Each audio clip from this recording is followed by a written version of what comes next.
प्रभु यीशु मसीह हम सबके साथ बना रहे। हम उस बात की तरफ जा रहे हैं जो नया वाचा, ठीक है।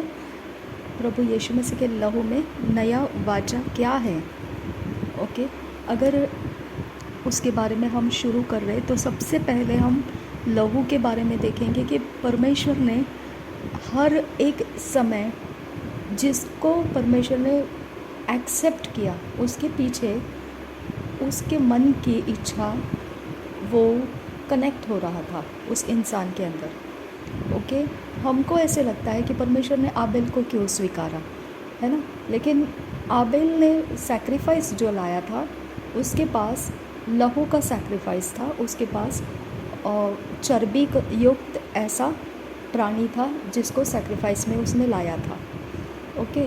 और परमेश्वर का इंटरेस्ट वही था कि बलिदान करना है, ओके। लहू के बारे में लेवियों व्यवस्था में 17 अध्याय के 11 वचन में क्या लिखा है कि लहू मैंने इसीलिए दिया है तुमको। देखो, लहू प्राणियों में है ना, और प्राणियों को बलिदान किया जा रहा था, पुराने नियम में बलिदान किया जा रहा था। तो प्राणियों का लहू प्रायश्चित बन रहा था। प्रायश्चित का मतलब क्या है कि जो परमेश्वर का अलाइनमेंट था, परमेश्वर ने बोला था कि ये फल नहीं खाना और उन्होंने वो फल खा लिया, ओके। अब परमेश्वर का आज्ञा तोड़ने के बाद में अलाइनमेंट टूट गया, परमेश्वर के संगति का जो रास्ता था वो टूट गया। हमको यहाँ पे एक बहुत गहरी बात समझ में लेना है। परमेश्वर परमेश्वर है और मनुष्य मनुष्य है। परमेश्वर अगर उसको अलाइनमेंट चाहिए, उसको आज्ञा पालन चाहिए, ओके। अगर वो आज्ञा पालन नहीं करता है तो परमेश्वर उसको आज्ञा पालन करने का हेल्प देता है, मदद देता है कि वो आज्ञा पालन कर सके। मैं आपको एक क्वेश्चन करती हूँ, एक सवाल करती हूँ। चलो, आज्ञा पालन नहीं किया तो क्या होने वाला है? डिस्ट्रक्शन होगा, ठीक है, नाश हो जाएगा। परमेश्वर का क्या जाता है? अगर डिस्ट्रक्शन हुआ तो क्या उसका क्या बिगड़ता है, राइट। तो परमेश्वर ने इस सृष्टि को जब बनाया तो डिस्ट्रक्शन तो ऑलरेडी हो चुका था। उत्पत्ति के पहले अध्याय के 2 वचन में हम देखते हैं पृथ्वी बेडौल थी, सुनसान थी, और कोई मनुष्य प्राणी, कोई जीव जंतु इसके ऊपर नहीं था, सुनसान पड़ी हुई थी, ओके। गहरे जल के ऊपर अंधेरा छाया हुआ था और पवित्र आत्मा उसके ऊपर मंडरा रहा था, ठीक है। तो ऑलरेडी पृथ्वी, ये सृष्टि का तो वाट लग गया था। लेकिन प्रॉब्लम कहाँ है? परमेश्वर ने ये जब सृष्टि स्टार्ट किया बनाने के लिए, अब सृष्टि के अंदर सबने आज्ञा पालन करना चाहिए। परमेश्वर चाहता क्यों है ऐसा कि सबने परमेश्वर की आज्ञा पालन करना चाहिए? क्या ज़रूरत है? परमेश्वर सबको एक अपने पीछे लाना चाहता है। देखिए, जब तक आपका कोई विरोधी ना हो, जब तक आपका कोई बैरी ना हो, जब तक आपका कोई ओपोनेंट ना हो, ओके, जब तक कोई आपका अपोजिट में ना हो, तब तक आपको कुछ भी सिक्योर करने की ज़रूरत नहीं लगती है। फैला पड़ा रहने दो, कोई फ़र्क नहीं पड़ता है, ओके। लेकिन जब मालूम पड़ जाता है कि हमारे सोच का विरोध करने वाला कोई है, ओके, हमारे प्लान का विरोध करने वाला कोई है, ओके, हमारे प्लान का, हमारी योजना का नुकसान करने वाला कोई है, तब जाके हम अलाइनमेंट की बातें सोचने लगते हैं कि लोग क्या करें, हमारे रूल्स को फॉलो करें, लोग क्या करें, हमारे सिस्टम को फॉलो करें, ओके। तो क्या हो जाएगा? हम जो बेनिफिट पा रहे हैं उसको भी मिलेगा, हम जो फ़ायदे पा रहे हैं उसको भी मिलेगा, हम जो, तो इसके लिए देश अलग हो गए, इसके लिए गांव के अलग अलग बाउंड्रीज बन गए, शहर के अलग अलग बाउंड्रीज बन गए। कारण क्या है? कंट्रोल करना आसान हो गया उनको, ओके। उनके शहर के अंदर वो अपना कंट्रोल रख सकते, उनके कंट्री के अंदर वो अपना कंट्रोल रख सकते, उनके टेरिटरी के अंदर वो अपना कंट्रोल रख सकते हैं। लेकिन कंट्रोल तोड़ने वाला है, इसके लिए कंट्रोल रखना पड़ता है इनको, ओके। तो हमको ये बात बहुत अच्छे से समझ लेना है, परमेश्वर है और परमेश्वर का बैरी भी है, ओके। हमको परमेश्वर के तरफ होना है तो हमको परमेश्वर के अलाइनमेंट में होना ज़रूरी है, नहीं तो हम बैरी की तरफ जाएंगे तो परमेश्वर हमको कुछ नहीं कर पाएगा, क्योंकि बैरी भी अपनी ताकत से आपको पकड़ के रखेगा। ओके, तो उसकी चाहत है कि हम बैरी की चाहत है कि हम उसकी तरफ हो जाए, परमेश्वर की चाहत है कि हम परमेश्वर की तरफ हो जाए। ओके, परमेश्वर हमको दया के साथ चलाता है, इसके लिए हम परमेश्वर के साथ बहुत जल्दी जुड़ जाते हैं। ठीक है, क्योंकि हमारे से मिस्टेक होना या नहीं होना ये सिर्फ परमेश्वर डिसाइड कर सकता है। इसके बारे में सिर्फ परमेश्वर बता सकता है कि हमारे से मिस्टेक होगा या नहीं होगा। ओके, वो बैरी नहीं बता सकता है। ठीक है, लेकिन बैरी क्या करेगा, हमको अब्यूज़ करेगा। ओके, हमको गैर फ़ायदा लेगा वो। ओके, डिसएडवांटेज लेगा हमारे सिस्टम को तहस नहस करेगा। उसका कोई इस्तेमाल नहीं करेगा वो, लेकिन उसकी सारी पूरी क्या कहते हैं ना, उसके पुर्जे कर देगा, उसका हालत बिगाड़ के रखेगा। उसको कुछ नहीं चाहिए हमारे से, सिर्फ उसको नुकसान चाहिए। उसके अंदर से उसका कोई प्रॉफिट नहीं आने वाला है, वो ना ही अपना कुछ बसेरा बनाने वाला है, लेकिन वो सिर्फ क्या करेगा, किल स्टिल डिस्ट्रॉय, चोरी नाश घात करके छोड़ देगा, फेंक देगा। ओके, जैसे हम वो गन्ने का हम खाते हैं, गन्ने को चबा कर बाद में उसको क्या करते हैं, उसके अंदर का जूस ख़त्म हो गया, हम क्या करते हैं, उसको फेंक देते हैं जलने के लिए। ओके, तो बैरी वही करना चाहता है, हमारा इस्तेमाल नहीं करना चाहता है। वो हमारा इस्तेमाल कर भी नहीं सकता है, उसके पास कोई प्लान नहीं है, उसके पास कोई फ्यूचर नहीं है। ओके, तो वो क्या इस्तेमाल करेगा, वो हमारा कुछ भी नहीं, लेकिन वो क्या करेगा, हमको मिसयूज़ करेगा, अब्यूज़ करेगा। ओके, हमको छल करेगा, हमारे ऊपर ऐसे काम करेगा कि हम ऐसे हो जाएंगे कि ना घर के ना घाट के, अधमुए। ओके, ऐसे हो जाएंगे। और बैरी उसी में आनंद करता है, वो चाहता है कि हमारी ऐसी अवस्था हो जाए।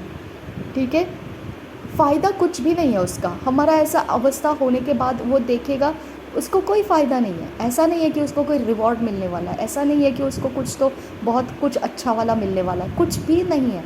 उसका सिर्फ एक ही है कि ये इसको डिस्ट्रॉय कर देना है, इसको चोरी कर देना है, इसको नाश कर देना है, इसको डिस्ट्रॉय कर देना है, बस। ओके, तो आपको ये बात ध्यान रखना है। इसके लिए परमेश्वर क्या बोलता है कि मैं तुम पर बारंबार दया करूँगा। ओके, तुम लौट कर आते रहो मेरे पास, कोई बात नहीं है, तुम गलती कर दिए, बैरी के कब्ज़े में चले गए, मैं तुमको छुड़ा कर ला सकता हूँ, तुम दोबारा से मेरे साथ आ सकते हो। ठीक है, तुम दोबारा से मेरे पास आ जाओ। तो देखो, परमेश्वर हमारा सृष्टि करता है, हमारा निर्माण करता है। ठीक है, उसने पृथ्वी की दशा को देखा। उत्पत्ति के पहले अध्याय के 2 वचन से हम पढ़ते हैं कि उसमें सारा बिगड़ा हुआ था, लेकिन परमेश्वर ने ही सृष्टि किया है, तो परमेश्वर उस अपने किए हुए हाथों के रचना को दोबारा से वो रिप्लेनिश करने निकला। ओके, दोबारा से वो फलवंत बनाने निकला, दोबारा से वो रूप रंग में सजा कर तैयार करना शुरू कर दिया। ठीक है, जिसकी चीज़ है वही उसकी कीमत को संभाल के रखता है। राइट, तो हमको ज़िद नहीं करना है, हमको ज़िद नहीं करना है कि हमने क्यों वचन को मानना है, हमने क्या इतना बड़ा करना है, क्या हमने हमेशा चर्च जाना है, क्या हमने प्रभु भोज खाना है, क्या हमको ये सब करना है, क्या क्या पीड़ाएँ हैं ये, हमको काम धंधा है, यहाँ जाना है वहाँ जाना है, हमको तो कुछ करने ही नहीं मिलता है। ऐसा मत करो। ठीक है, क्योंकि परमेश्वर हमारा सृष्टि करता है, वो हमारा आबा पिता है, वो हमारा बाप है। अगर पहले तुम उसकी नहीं मानोगे तो हम शत्रु के हाथों में जाके मिसयूज़ हो जाएगा हमारा, अब्यूज़ हो जाएगा हमारा, डिस्ट्रक्शन हो जाएगा हमारा। और जैसे गन्ने का जूस निकल जाने के बाद उसका बचा हुआ सब कुछ कचरा वो फेंक दिया जाता है, वैसा वो हमको फेंक देगा, कोई काम नहीं आएंगे हम। ओके, और रौंदे जाएंगे हम। ठीक है, तो इसके लिए परमेश्वर क्या बोलता है कि बारंबार तुम मेरे पास आ जाओ। मैंने तुमको सख्ती नहीं देना है कि तुम ऐसे ही करो, लेकिन तुम जब भी तुम्हारे अंदर जो कंसायंस है, मालूम पड़ता है तुमको कि नहीं मुझे ये नहीं करना चाहिए था, मैंने ऐसे कर दिया, तुम क्या करो, मेरे पास आ जाओ, मैं तुमको अपना लूँगा, मैं तुमको संभाल लूँगा, मैं तुमको अपने साथ बनाए रखूँगा। देखो, वो हमारा हमारा सृष्टि करने वाला परमेश्वर कृति किया है उसने हमारा, उसने सृष्टि किया है हमको, उसने हमको एक तरीके से हमको क्रिएट करने के बाद में अकेला नहीं छोड़ा। ओके, वो सब कुछ जानता है हमारा, इसके लिए उसको कोई डिफ़िकल्टी नहीं है, हमारे किसी भी अपराध का उसको कोई डिफ़िकल्टी नहीं है। ओके, वो क्या चाहता है, वो किसको अपराध बोलता है, क्योंकि परमेश्वर का एक कैरेक्टर है, ठीक है, परमेश्वर का राज्य एक कैरेक्टर है, और बैरी जो है उस कैरेक्टर के साथ संगति में नहीं है, ठीक है। बैरी वो सब चीज़ों को, परमेश्वर के कैरेक्टर को ख़राब करने के लिए यूज़ करना चाहता है। ओके, परमेश्वर का नाम जिस इंसान के अंदर परमेश्वर देता है, तो वो जगह में जाकर वो उस नाम को ख़राब कर देता है, और लोग देखने वाले क्या बोलते हैं, देखो ये मसीही है। ओके, किसका नाम खराब हो गया, मसीहियों का, यीशु मसीह का नाम खराब हो जाता है, परमेश्वर का नाम खराब हो जाता है, देखो इनका परमेश्वर कैसा है। ओके, मूसा ने भी वही बोला था इस्राएलियों को मिस्र देश से निकाल कर लाने के बाद कि ऐसे मत कर परमेश्वर, उनका नाम तू मिटा मत दे, उनको मार डाल मत तू जंगल के अंदर, नहीं तो मिस्र के राजा जो है वो लोग हंसेंगे, वो लोग बोलेंगे ऐसा कैसा परमेश्वर है कि इन लोगों को छुड़ाकर वो जंगल में मारने के लिए ही लेकर गया था। ओके, तो मूसा की बात को माना परमेश्वर ने, लेकिन देखो जब वाचा का प्रदेश आया था उसके अंदर सिर्फ यहोशू और कालेब और जो नया जनरेशन था वो प्रवेश किए, लेकिन जो पुराना जनरेशन था, वो जो बुड़बुड़ाए थे, ओके, वो सब वहीं पे ख़त्म हो गए और वो वाचा के प्रदेश में जा नहीं पाए। ठीक है, तो परमेश्वर के साथ ना हमको उसके नीचे वाले स्टेप पे रहना है। ठीक है, परमेश्वर का सामना करके हमको लड़ना नहीं है उसके साथ। सबसे पहला हम्बलनेस ले लो परमेश्वर के बारे में, नम्र हो जाओ परमेश्वर के बारे में। झगड़ा मत करो कि तूने उसको ये दिया मेरे को नहीं दिया, तूने इसको ये दिया मेरे को नहीं दिया। ओके, ऐसे मत करो। क्यों पता है, क्योंकि परमेश्वर ना मनुष्य के अंदर का, देखो जब आदम जो था ना, उसको सृष्टि करने के बाद में परमेश्वर ने उसके सामने प्राणियों को, पशुओं को, सारे जीव जंतुओं को भेजा और देखा ये क्या करता है। ओके, तो उसने क्या किया, नाम दिया एक एक प्राणी पशुओं को। फिर उसने हव्वा को लेकर गया आदम के सामने, उसने भविष्यवाणी कर दिया। ओके, यानी वो हमारे अंदर का जो उसने सृष्टि किया है, वो क्या चुनाव करता है उसके ऊपर वो डिपेंड है। हालेलुया, हमारे अंदर का चुनाव डिसाइड करेगा कि हम कितना परमेश्वर के लिए डेडिकेटेड रहेंगे। ओके, हमारा अंदर जो परमेश्वर ने रखा हुआ है उसके कारण परमेश्वर किसी को बढ़ाता है, किसी को घटाता है, किसी को दूर कर देता है, किसी को आने ही नहीं देता है परमेश्वर के राज्य में। कारण क्या है, हमारे अंदर ही सब कुछ है। जो परमेश्वर के नज़र में लग जाए, अगर परमेश्वर के हाथ लग जाए तो उसका वो वैसा वैसा इस्तेमाल करता है। अगर घटाना है घटा देता है, अगर बढ़ाना है बढ़ा देता है, अगर कुछ भी करना है चेंजेस वो कर देता है। ओके, तो इसके लिए हमारे पास ना आर्ग्यूमेंट करने के लिए कुछ भी नहीं है। हाँ, हम ये नहीं कर सकते हैं कि इसको ही क्यों और उसको ही क्यों, नहीं। हाँ, काइन की तरह हम मिस्टेक कर देंगे। आबेल ने कौन सा ऑक्यूपेशन लिया था, भेड़ बकरियों को चढ़ाने का। वो ऑक्यूपेशन उसका माइंड में क्यों आया, परमेश्वर की सृष्टि है। ओके, परमेश्वर जानता है क्या किस में क्या रखा है परमेश्वर ने। ओके, हमको कुछ भी नहीं मालूम है। ठीक है, लेकिन देखिए ये ऑक्यूपेशन की वजह से उसका बलिदान आने का समय जब आया, तो बलिदान में ऑक्यूपेशन के अनुसार जो बलिदान लाया गया परमेश्वर को भाता हुआ बन गया। नूह ने उसके समझ के अनुसार जो बलिदान दिया परमेश्वर के लिए, वो सुगंधदायी बलिदान बन गया।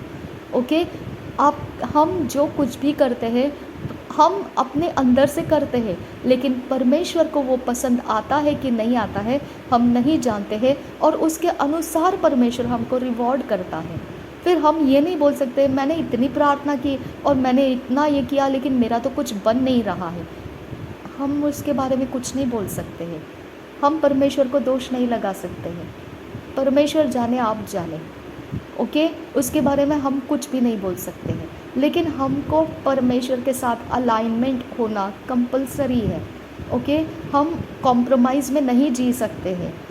अगर कॉम्प्रोमाइज़ में जीने के लिए अगर हमने शुरू किया तो बैरी हमको मिसयूज़ करेगा।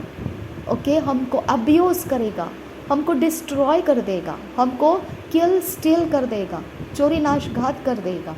बैरी का प्लान हमारे ऊपर सिर्फ नाश करने के लिए है। हमारे से उसको कुछ नहीं लेना है, उसको कोई फ़ायदा नहीं लेना है। ओके, उसको कुछ नहीं चाहिए हमारे से, ना हमारा पैसा चाहिए, ना हमारा कुछ चाहिए, कुछ नहीं चाहिए। उसको सिर्फ नाश कर देना है। जो भी परमेश्वर का है नाश कर देना है, बस उसका वो टारगेट है। ओके, तो इसके लिए परमेश्वर बोलता है कि हमने परमेश्वर के साथ अलाइनमेंट में रहना है। ठीक है, अब जब परमेश्वर के अलाइनमेंट में रहना है तो परमेश्वर जानता है कौन से रास्ते से बैरी उस तक पहुंच नहीं सकता है। हाँ, हमको नहीं पता है। बैरी का और परमेश्वर का बाउंड्री लगा हुआ है। ठीक है, बैरी का और परमेश्वर का बाउंड्री लगा हुआ है। बैरी बोलेगा ये मेरे बाउंड्री के अंदर है तो मैं इसको नहीं छोड़ूंगा। ओके, और परमेश्वर वो बाउंड्री के बाहर हमको लेकर आता है। ओके, शत्रु के साथ फाइट करके लेकर आता है। फिर दोबारा अगर हम शत्रु के बाउंड्री में जाकर अपना मर्जी करने बैठेंगे, फिर लेकर आएगा, फिर छुड़ाएगा। परमेश्वर करता है, बाउंड्री उसको रोक नहीं सकता है। ओके, लेकिन परमेश्वर बोलता है कि तुम बारंबार ऐसा मत करो। ओके, बारंबार मैं तुमको छुड़ा कर ला रहा हूँ। तो उस वक्त शमशोन को परमेश्वर ने क्या किया? छोड़ दिया, और बैरी ने क्या कर दिया? उसको डिस्ट्रॉय कर दिया। हालेलुया। तो हमारा ध्यान कहाँ पर होना चाहिए? परमेश्वर जो बोलता है आज्ञा पालन करो, तो हमारा अगर आज्ञा पालन रेगुलर है, ओके, और हमारे से कुछ ऐसे बातें हो जाती है जो परमेश्वर को पसंद आती है, तो हमको रिवॉर्ड्स मिलते हैं। अगर हमारे से कुछ ऐसी बातें हो जाती है जो हमारा मन हमको दोषी ठहराने लगता है, तब परमेश्वर बोलता है कि यहाँ पर तुम क्या करना है? मेरे पास आना है और मेरे साथ बात करना है। मुझे बताना है तुमको क्या गिल्ट फील हो रहा है, क्या तुमको परेशानी लग रहा है कि तुमने ये गलत कर दिया। इसके बारे में तुम गलत या सही निश्चय नहीं कर सकते हैं, उसके बारे में मैं तुमको फैसला दूंगा। हालेलुया। इसके बारे में परमेश्वर हमको फैसला देगा। देखो कितना प्यारा है हमारा परमेश्वर।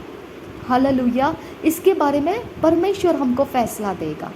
हमको परवाह नहीं है लोगों ने हमको क्या किया है, क्या नहीं किया है, और हम क्या कर रहे हैं, क्या नहीं कर रहे। लेकिन अगर हमको बोझ बन जाए हमारा लाइफ, तो परमेश्वर बोलता है तुम उसके साथ मेरे पास आओ, मेरे से बात करो, मेरे लिए मेरे सामने सारी बातों को तुम बोल दो।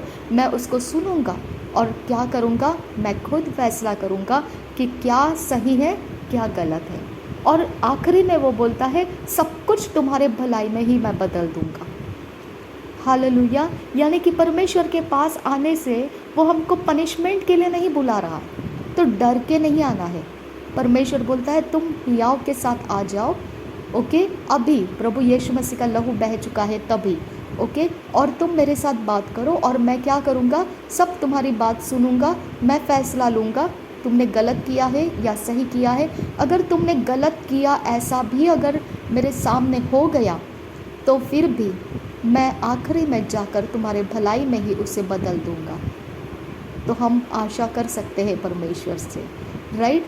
अब यहाँ आपको समझ में आना चाहिए कि हमको परमेश्वर ने इज़राइल के अंदर अगर देखेंगे तो व्यवस्था को डाल के रखा था ताकि बैरी उनके बातों के बीच में ना आए।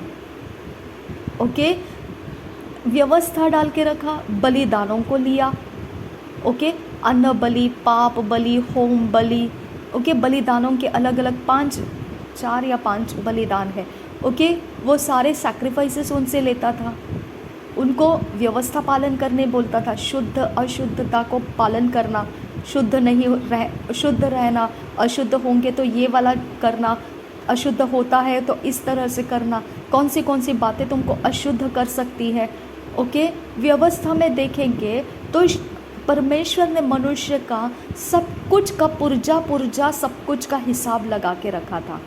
ओके, अगर व्यवस्था के अंदर से कुछ कोई गलत पकड़ा जाए, निर्दयी होकर उसको मार डाला जाता था, उसको पनिश किया जाता था, कोई दया नहीं की जाती थी उसके ऊपर।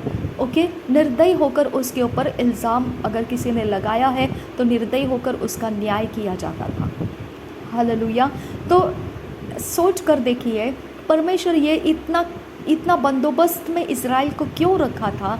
यहाँ पे हमको ध्यान देना है कि परमेश्वर हम मनुष्यों को किसी से तो बचा के रख रहा है। ओके, जो हमको अब्यूज़ कर सकता है। हमने यूहन्ना 10:10 में हमेशा ही वचन सुना है कि जो चोर आता है चोरी नाशघात करने के लिए, लेकिन प्रभु यीशु मसीह आया जीवन देने के लिए और बहुतायत का जीवन देने के लिए। हालेलुया। तो उसके सामने अगर हमारा कुछ भी है तो परमेश्वर बोलता है मैं तुमको लास्ट में जीवन ही की तरफ लेकर आऊँगा, मैं तुमको नाश होने के हाथों में नहीं छोड़ूंगा। हालेलुया। तो आपको यहाँ पर ध्यान देना है कि परमेश्वर का इंतज़ाम जो है हमको बैरी के हाथ से सुरक्षित रखने का इंतज़ाम है। हाँ, बैरी के संगति में हमको जाने नहीं देने का इंतज़ाम है। ठीक है, अब उसके इंतज़ाम में उसका दिमाग क्या क्या था हम व्यवस्था में से देखते हैं। उसके दिमाग में क्या अशुद्ध था, व्यवस्था पढ़ते तब पता चलता है। उसके दिमाग में लेवी का एक ट्राइब होना चाहिए था। लेवी लोग ऐसे थे, याजक थे, जिनको सिर्फ याजक का काम दिया जाता था, मंदिर के सारे काम उनको दिए जाते थे। ओके, फिर योद्धा लोग थे, वर्शिपर्स थे, अलग अलग परमेश्वर ने कैटेगरी के ट्राइब्स में से, उनके गोत्र में से लोगों को अलग अलग काम के लिए रखा हुआ था। आप सोच कर देखो, तंबू बांधा था परमेश्वर ने, किस प्रकार का था वो। ओके, पवित्र स्थान, अति पवित्र स्थान और आंगन। ओके, तो हर चीज़ में हर बात का परमेश्वर ने उसके अंदर के काम को डिसाइड करके रखा था, किधर कौन से काम करने हैं और किसने उसके अंदर जाके काम करना है। आपको क्या लगता है, हमारा परमेश्वर का आज्ञा पालन बहुत खतरनाक है भाई। ओके, बहुत खतरनाक है। ओके, अगर आपको ये समझ में आता है ना तो आप उसका रिस्पेक्ट कर पाओगे कि आप किस परमेश्वर की आज्ञा पालन कर रहे हो।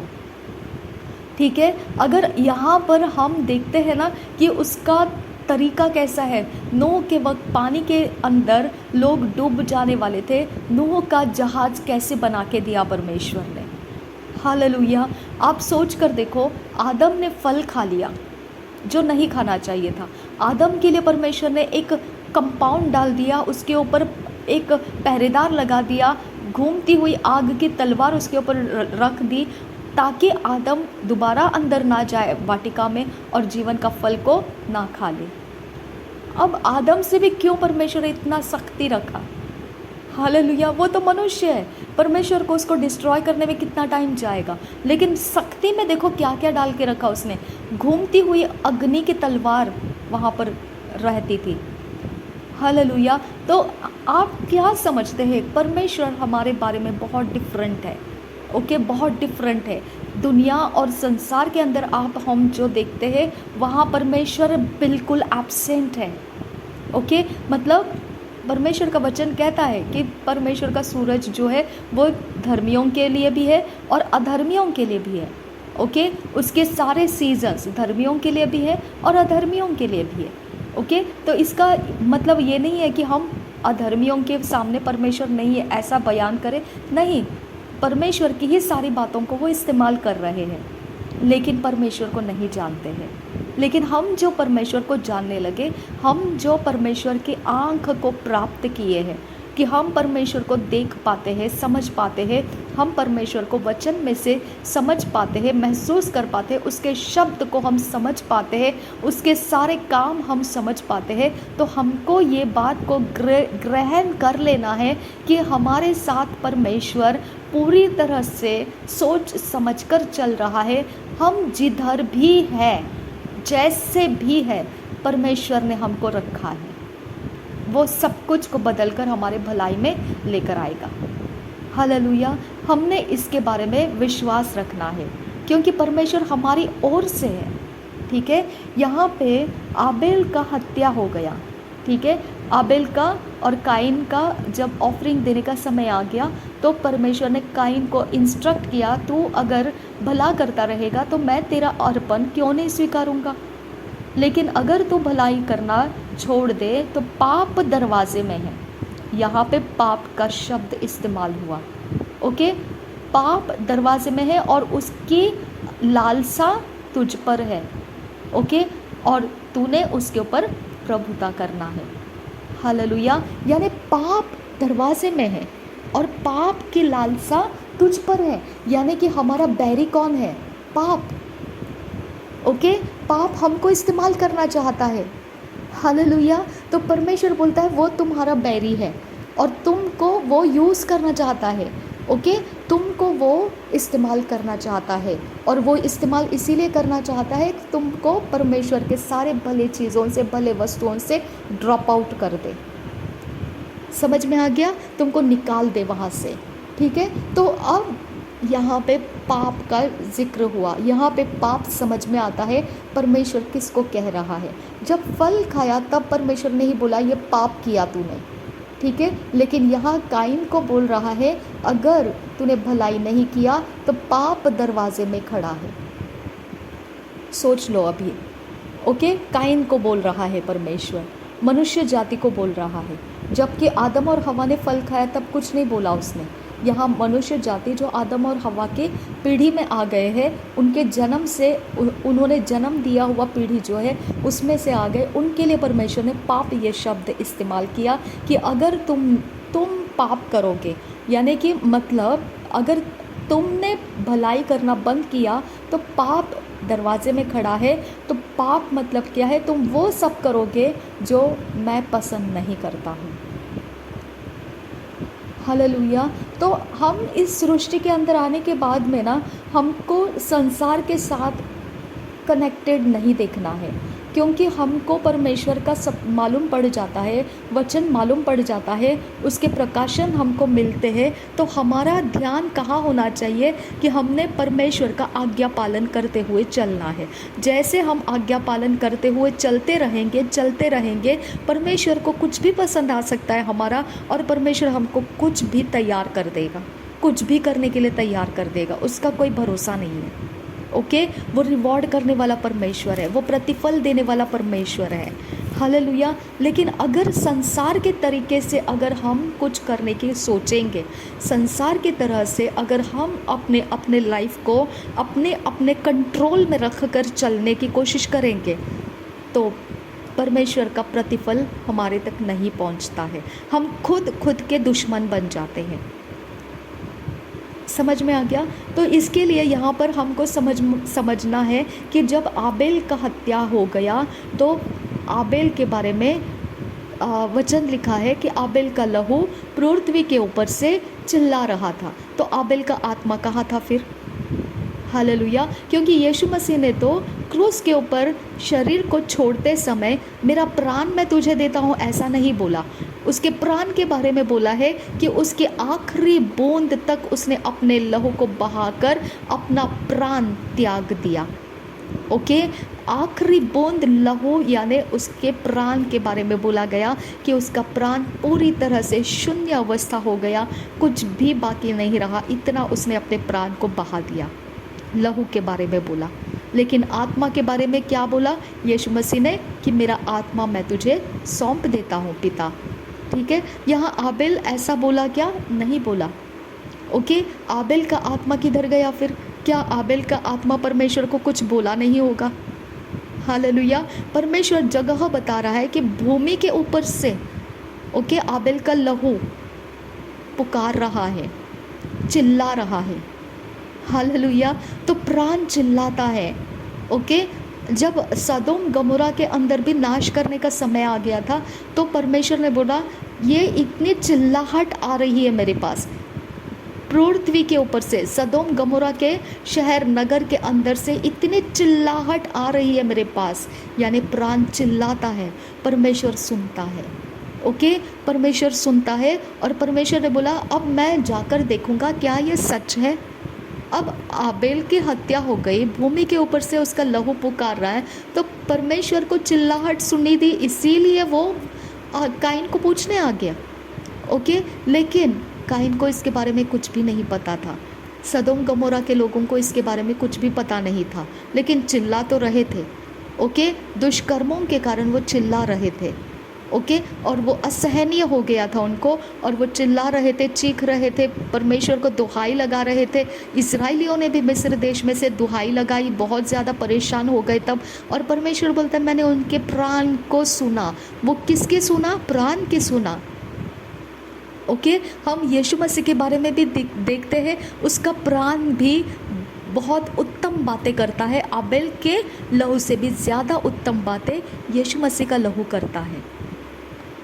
ओके, तो यहाँ पर ये लहू का जो काम है, इसके अंदर जो प्राण है शरीर का, ओके, ये प्राण के बारे में इसका अशुद्ध हो गया अवस्था, जो परमेश्वर कहता है कि लहू को मैंने तुम्हारे पापों के प्रायश्चित के लिए देकर रखा है। हालेलुया। प्रायश्चित यानी कि इंग्लिश में एटोनमेंट। ओके, प्रायश्चित ये एक ऐसा वर्ड है जिसको आप तोड़ कर समझा नहीं सकते हैं। उसको जैसा वर्ड है वैसा ही समझना पड़ेगा। प्रायश्चित को हम डिफाइन कर सकते हैं, उसका अर्थ नहीं बता सकते, लेकिन उसके काम को हम बता सकते हैं। प्रायश्चित का अर्थ ऐसा है कि मतलब उसके अंदर किया ये जाता है कि जो तुमने परमेश्वर के विरोध किया होगा, उसके बदले में परमेश्वर के पास जो इंतज़ाम है आपको उस विरोध किए हुए काम से आने वाले असर से छुड़ाने के लिए। अब वो असर क्या है? परमेश्वर तुम्हारे ऊपर कुछ भी कर सकता है ना? तो इसके लिए परमेश्वर के पास अब वो कुछ अटैक कर सकता है हमारे ऊपर, क्योंकि हमने परमेश्वर के विरोध कुछ कर रखा है, वो अटैक करेगा। हाँ, तो हमने क्या करना है? उसको अटैक नहीं करने के लिए जैसा हम रास्ते में है तभी तुम जाकर अपने बैरी के साथ मेल कर लो, अपने विरोधी के साथ मेल कर लो, नहीं तो वो तुमको पकड़ेगा और तुमको कैद में डालेगा और तुम्हारे ऊपर नालिशें करेगा, तुमको जज के सामने खड़ा करेगा, और तुमको जब तक पाई चुकता नहीं करते तब तक तुमको वो छूटने नहीं देगा। तब तुम रास्ते में है, तभी तुम क्या करो? अपने विरोधी से मेल कर लो। हालेलुया। तो हम जो इस पृथ्वी के ऊपर बिना यीशु मसीह के जी रहे थे, बिना परमेश्वर के जी रहे थे, तो हम परमेश्वर के बैरी ही थे, क्योंकि आदम से निकली हुई पीढ़ी कौन थी? परमेश्वर के बैरी होकर बैठी थी। वो परमेश्वर के सारे अनाज्ञाकारिता को ही पालन कर रही थी। परमेश्वर चाहता है उस तरह के जीवन वो जीना नहीं चाहती थी। उस पीढ़ी के अंदर अनाज्ञाकारिता का बहुत ज़्यादा स्रोत रह चुका है।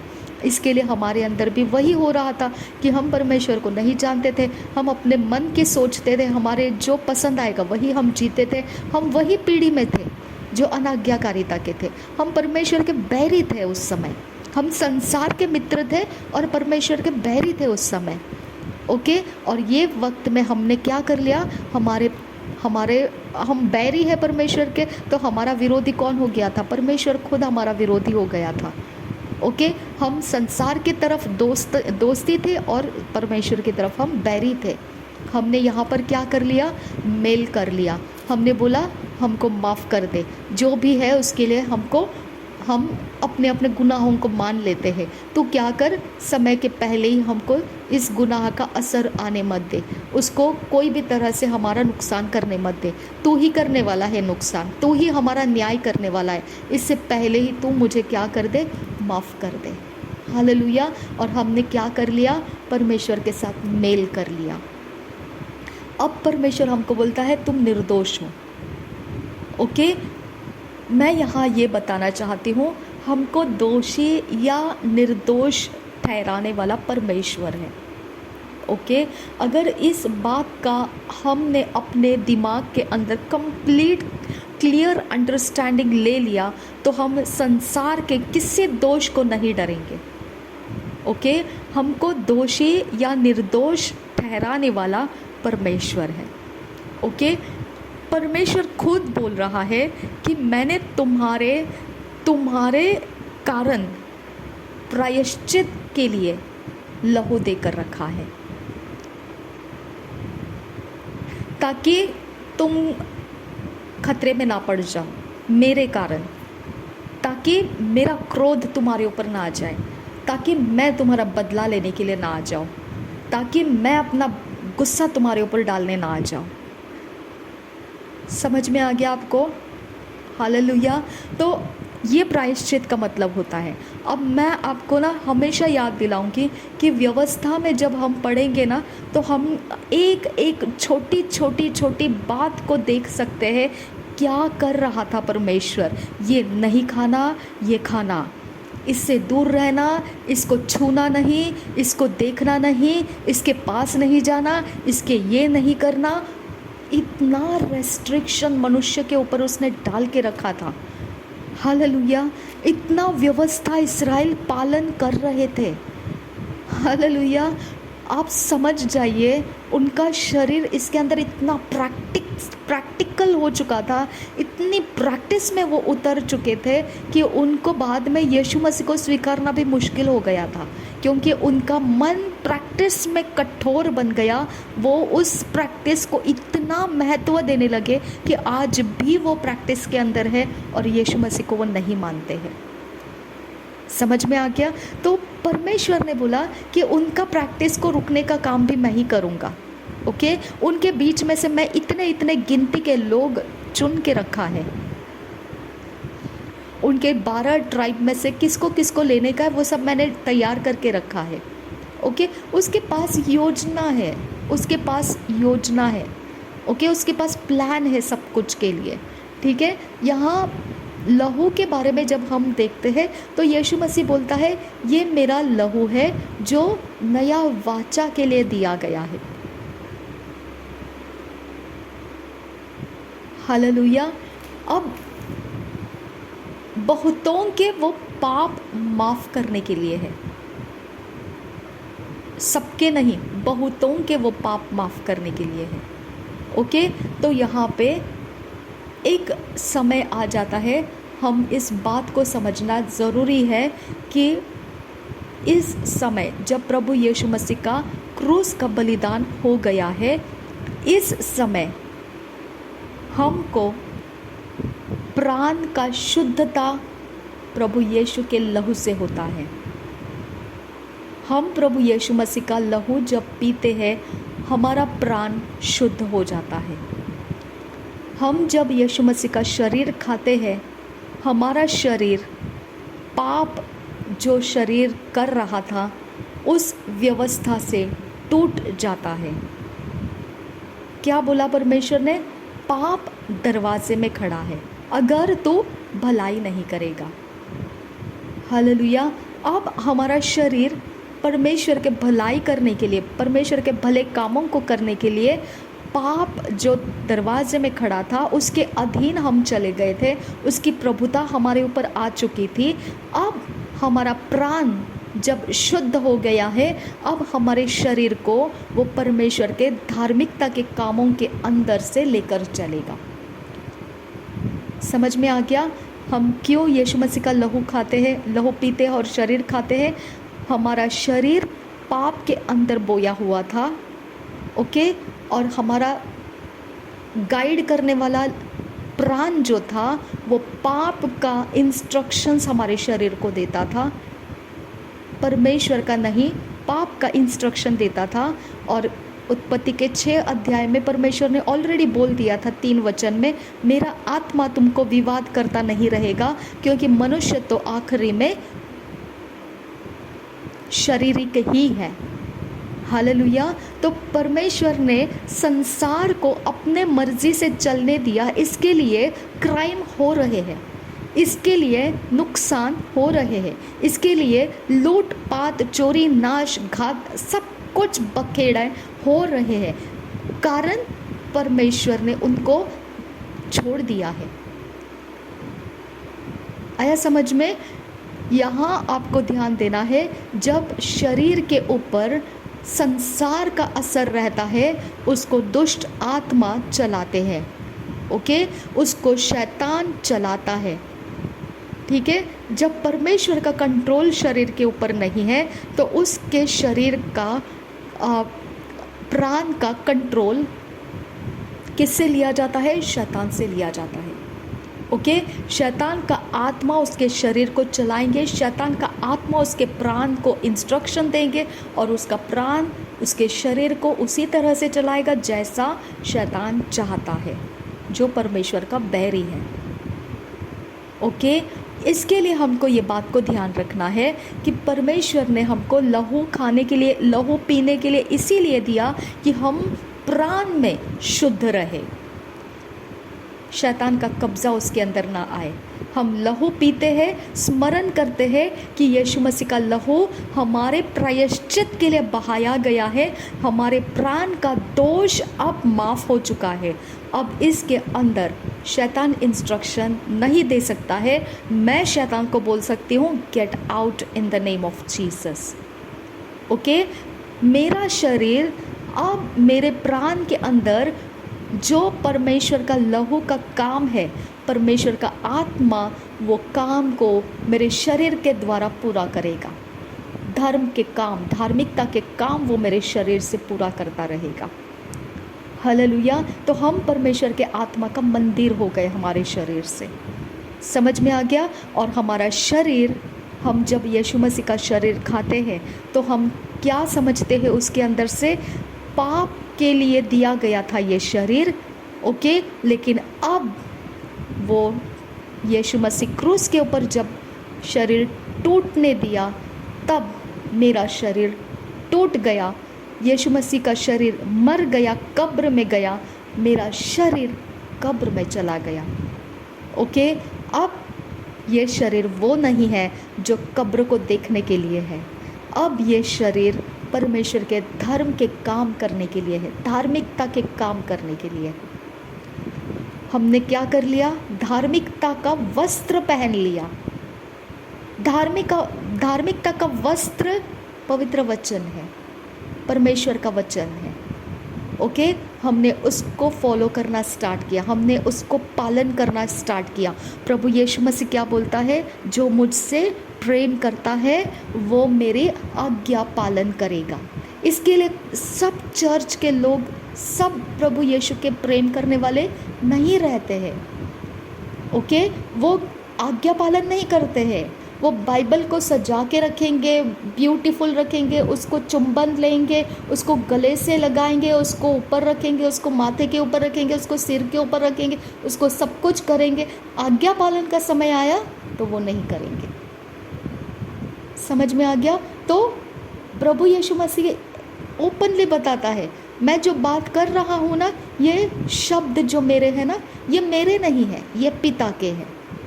ओके, और वो क्या बोल रहा है? ये शब्द है ना, ये आत्मा है, परमेश्वर आत्मा है। और शब्द जो प्रभु यीशु मसीह बोलता है वो भी आत्मा है।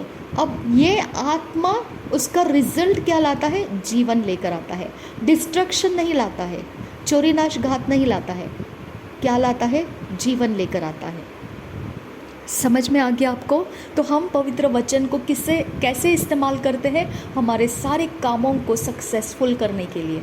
उसके अंदर सक्सेस आ जाता है, उसके अंदर आनंद बढ़ने लगता है, उसके अंदर शांति का स्रोत शुरू हो जाता है, उसके अंदर बरकत शुरू हो जाती है। ये सब कुछ मूवमेंट करने के लिए हम परमेश्वर का वचन लगातार हम अपने दिलो दिमाग के अंदर भर के, उसी के ऊपर मनन करके और उसी के अनुसार जीने की वजह से हमारा फिजिकल, मटेरियलिस्टिक, सोल का life, emotional life, intellectual life, हमारी बुद्धि, ज्ञान, समझ, सब कुछ आशीर्वादित बन जाती है। ओके, सुपर नेचुरल, ओके, असाधारण बन जाती है। इस पृथ्वी के ऊपर हम असाधारण रीति से परमेश्वर के संतान इस तरह से हम जीते हैं। हालेलुया। समझ में आ गया आपको? तो शरीर का खाने का मतलब क्या है? इसको हम ग्रहण कर रहे हैं, हम उस वाचा के अंदर हम स्वीकार रहे हैं कि हमारा शरीर भी क्रूस के अंदर टूट गया। स्वीकार लिया हमने। ओके, वो लहू पीने से हम स्वीकार लेते हैं कि हम प्राण के अंदर शुद्ध हो चुके, हमारे पाप माफ़ हो गए। Hallelujah, hallelujah. अब मुझे आप बताइए, अगर आपने पाप करके रखा है, हाँ, और हम आपको बोलेंगे, ठीक है, कि आप पापों की माफ़ी को आप पहले कीजिए, पापों की माफ़ी कीजिए, पापों की माफ़ी मांग लो, ठीक है, तो क्या आपके पाप माफ़ होंगे? जी नहीं। आपने मांगा है माफ़ी, पापों की माफ़ी कब आएगी? जब आप यीशु मसीह का लहू पीते हैं। हालेलुया। जब आप पवित्र यीशु मसीह का लहू पीते हैं, तब आप इस बात को मान लेते हैं कि परमेश्वर, मैं पाप को रिजेक्ट कर रहा हूँ और मैं तेरे संगति में रहने के लिए तैयार हूँ। समझ में आ गया? तो परमेश्वर का हर एक वचन लहू के लिए आपको बोलना है, क्योंकि वो आपका प्राण उसके कारण ताज़ा बन जाता है। आपका प्राण उसके कारण परमेश्वर के आत्मा का इंस्ट्रक्शन से भर जाता है। आपका प्राण सही है, डिप्रेशन में नहीं है। आपका प्राण अगर उदास नहीं है, आपका प्राण अगर कड़वाहट से भरा नहीं है, आपका प्राण अगर रोगग्रस्त नहीं है, मानसिकता के तनाव में नहीं है, तब जाके आपका शरीर सही इंस्ट्रक्शंस करता हुआ दिखाई देगा। तब जाके आपका शरीर सही इंस्ट्रक्शंस को प्रकट करता हुआ दिखाई देगा, मैनिफेस्ट करता हुआ दिखाई देगा। नहीं तो आपका शरीर उपद्रव करता हुआ दिखेगा, दुष्टता करता हुआ दिखेगा, निंदा करता हुआ दिखेगा। ऐसा कुछ भी करता हुआ दिखता है तो प्राण को यीशु मसीह के लहू की ज़रूरत है। हालेलुया। आपका प्राण दुखी है, कष्टी है, आपका प्राण रोगग्रस्त है, आपके प्राण को प्रभु यीशु के लहू की ज़रूरत है। समझ में आ गया आपको? ओके, आपका प्राण यीशु मसीह के लहू ही के कारण शुद्ध होता है। शुद्ध प्राण के अंदर से शरीर शुद्धता के आचरण करना शुरू कर सकता है।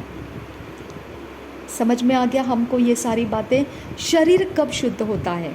पानी का बपतिस्मा जब हम लेते हैं, ओके, डुबकी लगाकर पिता पुत्र पवित्र आत्मा के नाम से हमारा शरीर डुबकी लगाकर जब ऊपर आता है तो हम यीशु मसीह के साथ कब्र में चले गए होते हैं। कब्र से यीशु मसीह जीवित उठा, हम पानी के ऊपर आते हैं तो जीवित हो जाते हैं और परमेश्वर के राज्य में अनंत काल का जीवन के लिए हम अपने जीवन में प्रवेश कर जाते हैं। स्वर्ग के राज्य में अनंत काल के जीवन में हम प्रवेश कर जाते हैं। समझ में आ गया?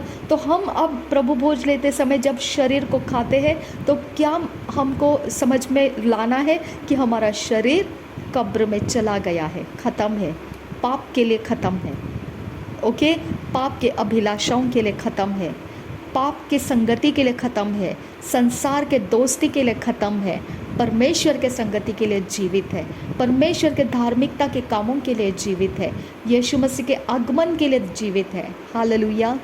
समझ में आ गया? तो शरीर का हिस्सा आप समझ गए, आप लहू क्यों पीते हैं वो भी समझ गए। अब हमको आगे देखना है नया वाचा क्या है। ठीक है, प्रभु यीशु मसीह हम सबके साथ बना रहे। आमीन, आमीन, आमीन।